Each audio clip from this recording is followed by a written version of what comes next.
Olá pessoal, sejam bem-vindos ao canal Cristão. Hoje nós queremos falar sobre a marca da besta. Sabe, é quase um consenso entre os cristãos que a marca da besta refere-se a algum chip eletrônico, alguma engenhoca futurística. Principalmente por causa do movimento que emergiu alguns anos atrás, que enfatizou bastante a ideia dos Illuminatis. E isso trouxe uma forma diferente de ver os eventos do Apocalipse. Mas será que é mesmo dessa forma que o autor de Apocalipse queria transmitir os eventos que lá estão escritos? Então, hoje eu quero convidar você a perceber o que realmente significa a marca da besta. Vamos viajar um pouco para o pano de fundo bíblico e cultural dessa ideia de marca. Há uma história fictícia no livro de Terceira de Macabeus, que é um livro da literatura judaica, que narra os eventos de um rei chamado Ptolomeu IV, que tentou subjugar os judeus à cultura helenística. Só para recordar, a cultura helenística foi levantada pelo Alexandre o Grande, porém, após a sua morte, o seu império ficou dividido pelos seus generais. Então, basicamente, o império ficou dividido em reinos. O Egito ficou sob o governo da dinastia Ptolomaica. A Síria ficou sob o domínio dos Seleucidas.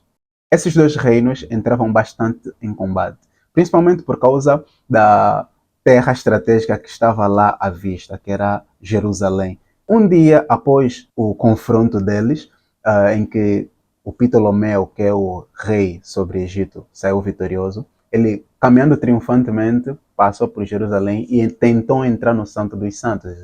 E como vocês já sabem, gentios não podem entrar no Santo dos Santos. Aliás, Santo dos Santos era reservado ao sacerdote que entrava uma vez por ano. Então ele foi impedido de entrar no Santo dos Santos. Frustrado, ele decretou que todos os judeus deveriam abandonar a sua fé e se submeter a ele, e tinham de ser marcados com o símbolo do deus grego Dionísio. Essa marca não era apenas um símbolo físico, ela representava a submissão a um sistema opressor e rejeição do próprio Deus de Israel. Agora, por que isso é relevante para nós? Porque essas ideias de marcas e lealdade não eram coisas novas para os judeus. Já estavam na mente dos judeus antes de João escrever o livro de Apocalipse. Principalmente se você ver o livro de Ezequiel 9, fala que Deus marca a testa daqueles que são fiéis, como sinal de distinção no meio do povo. E essas marcas não eram literais, mas espirituais, representando aqueles que são fiéis ou leais a Ele. No livro de Apocalipse, João usa essa rica simbologia para falar do contexto em que os cristãos viviam, que era perseguição do Império Romano. Mas então você vai me perguntar o que é que significa esse famoso 666 que tanto intriga o número do demônio? Na verdade, a Bíblia é clara ao dizer que é o número de um homem.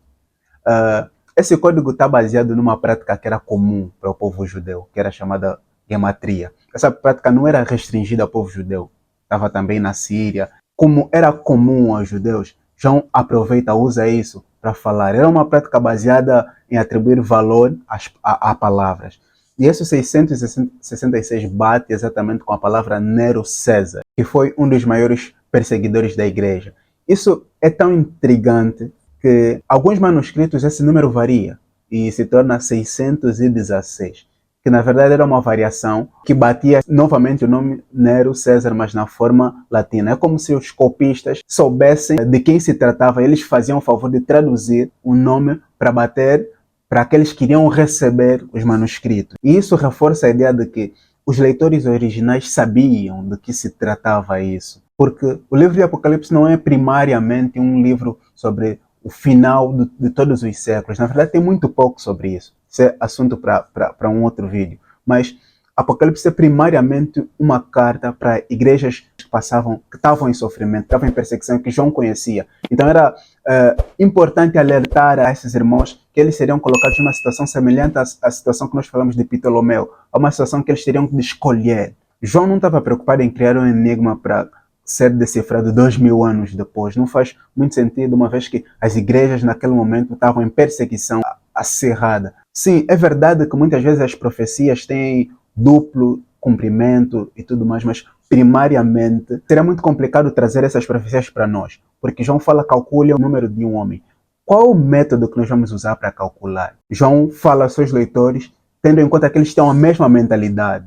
Eles saberiam de que João estava a se referir, de que tipo de cálculo é que João estava a se referir. E nós estamos 2000 anos depois, nós temos imensos tipos de cálculos que nós podemos associar a homem. A matemática cresceu e muito. Creio que isso faz muito pouco sentido trazer para 2000 anos depois para nós. É como se tudo girasse em torno de nós que estamos aqui. Mas aqueles eram igrejas reais. Muitas vezes nós lemos o Apocalipse e pensamos logo em alegoria, que é a igreja de Esmirna e tal. Essas 7 igrejas são alegóricas, mas não, eram igrejas reais passando por problemas reais. Então, ao lermos Apocalipse, precisamos entender que a marca da besta não é sobre tecnologia, teorias modernas ou ainda demônios. É sobre lealdade. É um convite à resistência, um chamado a permanecer fiel a Deus mediante as forças opressoras. E quando entendemos isso, tudo à volta do livro de Apocalipse ganha sentido. Qual a tua opinião sobre o assunto?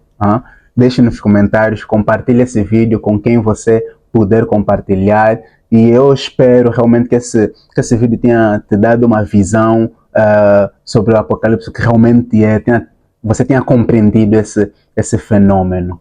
É tudo que nós temos para hoje. Te espero no próximo vídeo. Tchau!